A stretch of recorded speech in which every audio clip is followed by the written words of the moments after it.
antum hafalkan itu kitab matan dari kulit ke kulit, bertahap. Hari ini kita bahas ya bagian awal ya tentang al-kalam.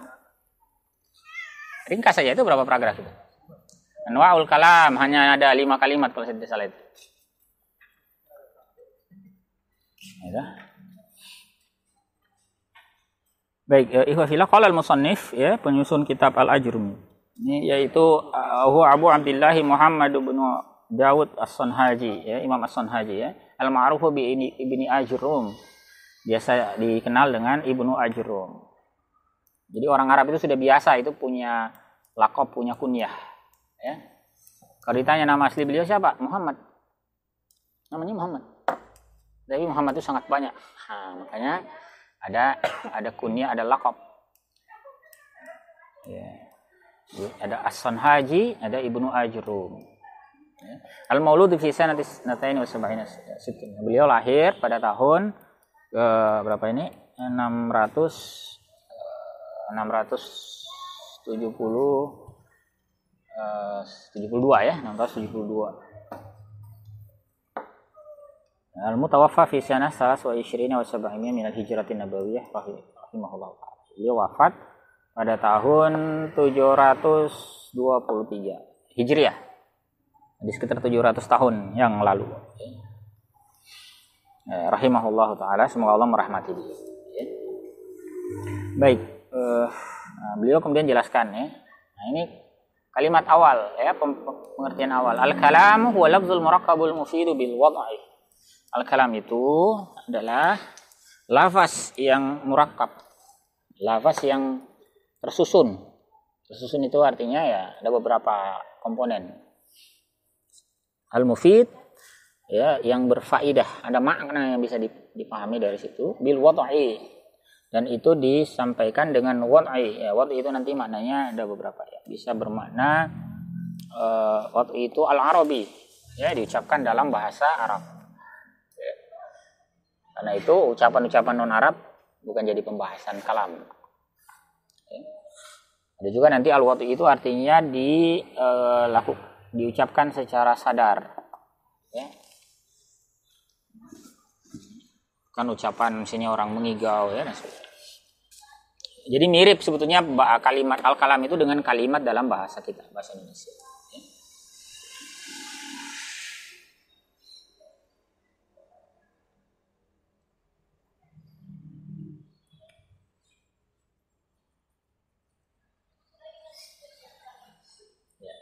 Jadi ada 4 ya, ada 4 komponen kalam yang penting kita pahami dari definisi awal. Dia lafaz jelas ya. Murakkab ada strukturnya ya. Al-mufid dia punya makna, ada faedah, makna yang bisa kita pahami. Kemudian bil wad'il arabi ya, dengan bahasa Arab. Baik ya. Ini ringkas saja, kita tidak perpanjang lebar karena mudah-mudahan bisa mudah dipahami ya, samalah dengan kalimat dalam bahasa Arab.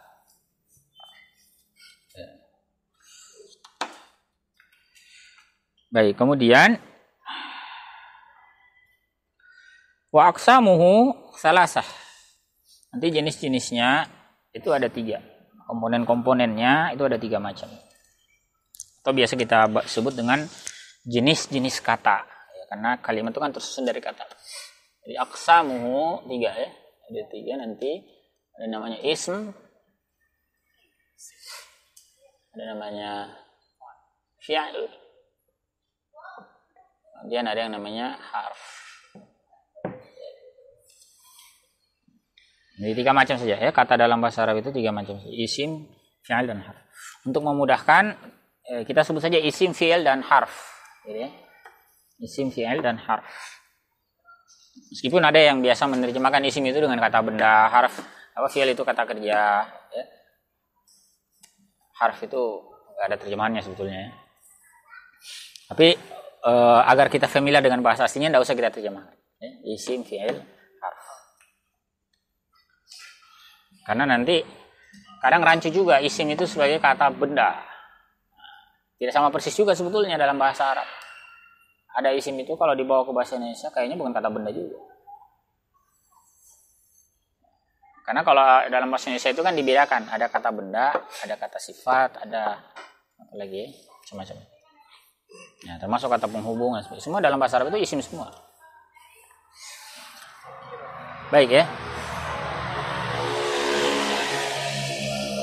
Jadi ada 3 ya, ismun wa fi'lun wa harfun ja'a limanan. Isim, fi'il dan harf ya yang datang dengan makna.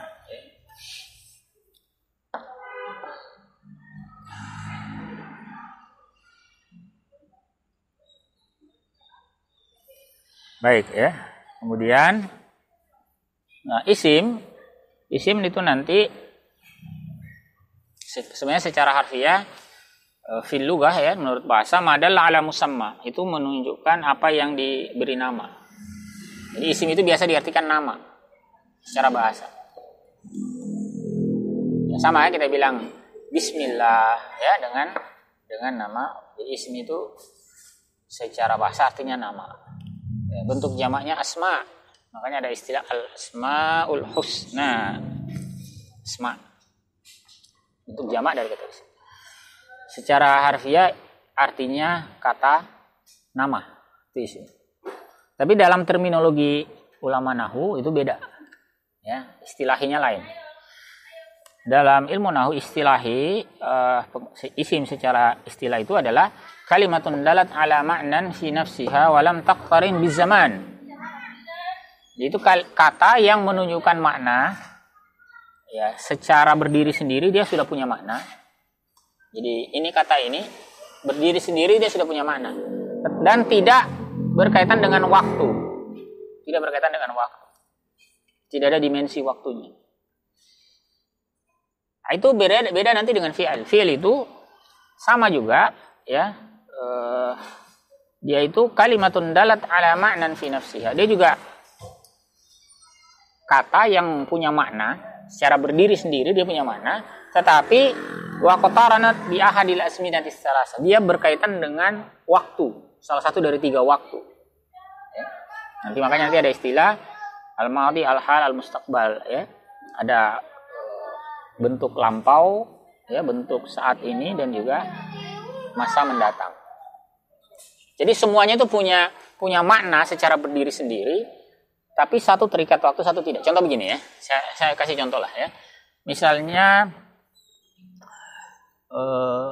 beliau katakan di sini, misalnya kata rojulun. Ada Muhammadun, Aliun, rojulun. Ya, misalnya kata rojulun. Kalau kita sebut rojulun ini artinya apa? Laki-laki. Kalau kata ini disebut, ada makna yang antum tanggap. Ada tak? Kata laki-laki itu kan ada maknanya dalam benak kita. Jadi terbersit dalam benak kita ya sosok yang berjenis kelamin laki-laki. Contoh lain misalnya begini, kitab. Saya kasih contoh kitab. Kalau kita sebut kitab, maka ada makna yang terbentuk dalam benak kita itu ya seperti inilah. Ya. Ada kertas yang disusun, dijilid sedemikian rupa, di kitab. Bandingkan kalau saya menulis begini, saya kasih contoh katabah. Apa yang terbayang? Menulis. Kalau saya sebut kata menulis, apa yang terbayang? Yang terbayang adalah bentuk aktivitas. Ya, bentuk aktivitas yang mungkin sedang memegang alat tulis, ya, kemudian melakukan aktivitas. Jadi identik dengan aktivitas yang itu ada dimensi waktunya, ada dimensi waktu. Makanya untuk kata ini bisa kita sematkan pertanyaan kapan, karena ada dimensi waktunya. Menulis itu bisa dulu, bisa sekarang, bisa akan datang. Sementara kalau kata ini tidak ada dimensi waktu di sini. Laki-laki, kitab, ya. Nah, sementara harf itu dia itu tidak punya makna kalau berdiri sendiri. Kalau 2 kata di atas itu ada maknanya.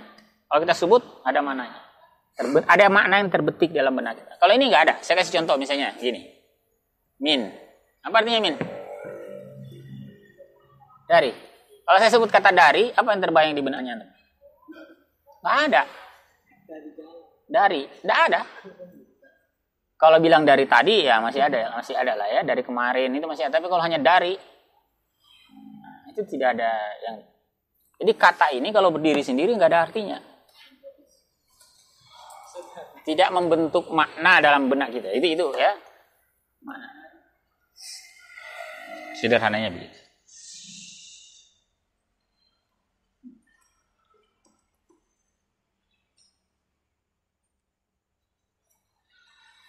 Nah, kalau isim ya secara sederhana tadi diterjemahkan kata benda, apalah saja macam-macam.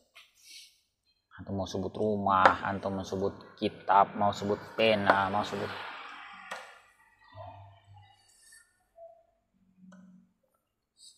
Kalau belum bisa menyebutkan 10 jenis isim, ya 10 contoh isim. Wah, antum harus kembali ke Nusantama kelas berapa itu diajar? Kelas 2. Contoh isim 10. Antum cari contoh udah susah-susah. Cari saja yang berbahasa Indonesia. Masjid. Ya, tapi kan bahasa Arab juga tuh. Masjid. Apa lagi? Kitab. Apa lagi? Ya, kalam juga boleh. Ya, maktab sih sebelumnya. Nah, gitu. Ya. Kursi, ya kursi sudah jadi bahasa Indonesia itu. Bukan tisu. Jadi 10, masa nggak bisa? Tulis contoh 10. Contoh isim 10 bisa. Ya. Yang berbahasa Indonesia saja sudah banyak. Ini yang saya katakan tadi. Kita itu orang Indonesia itu ya. Ini saya bahas sekarang ya. Kita itu orang Indonesia punya keunggulan dibandingkan orang non Indonesia belajar bahasa Arab. Jadi gini. Kalau kita belajar bahasa ya. Bahasa apapun.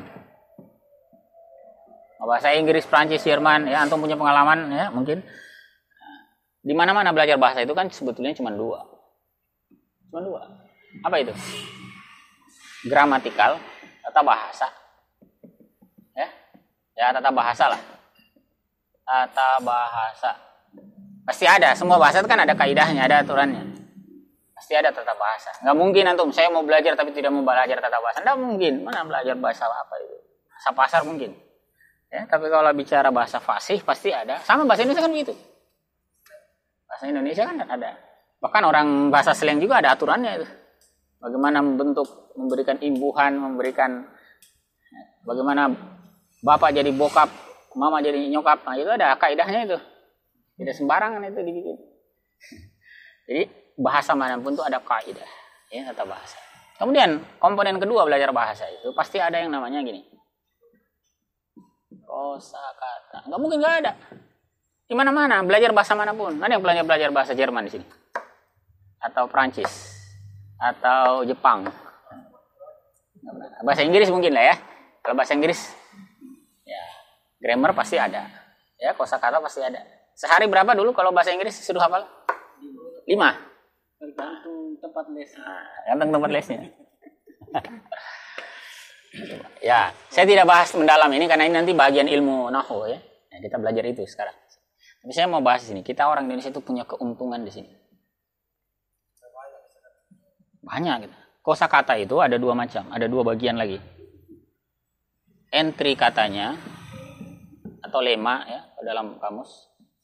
Entry atau lema. Kemudian yang kedua makna. Ya, kalau antum menghafal kosakata kan 2 ini. Contoh bahasa Inggris ya. Ada entry-nya namanya book. Ya, ada maknanya. Maknanya apa? Ya inilah ya. Buku yang dipakai membaca atau menulis ya. Ada car misalnya ya. Apa di sini? Nah, kan begitu kalau belajar kosakata tuh. Ada entry, ya ada katanya itu sendiri. Kemudian ada arti atau makna dari kata itu. Nah, ajaibnya kita orang Indonesia, ini ajaibnya. Betapa banyak entry kita itu sama sudah dari bahasa Arab. Itu kita ambil mentah-mentah dari bahasa Arab. Nah, Coba, siapa yang hafal sila terpanjang Pancasila? Hah? Sila keempat. Wah, ya, antum tidak hafal ini, wah, bahaya ini.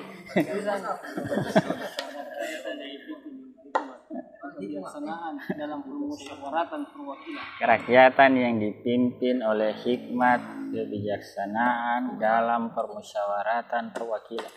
Itu lebih dari separuh kata benda yang ada di situ. Itu adalah bahasa Arab.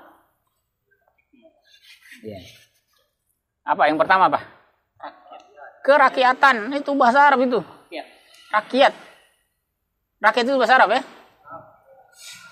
Kalau ada yang masih bingung, wah keterlaluan ini. Antum biasa dapat hadis. Ada hadis begini kan?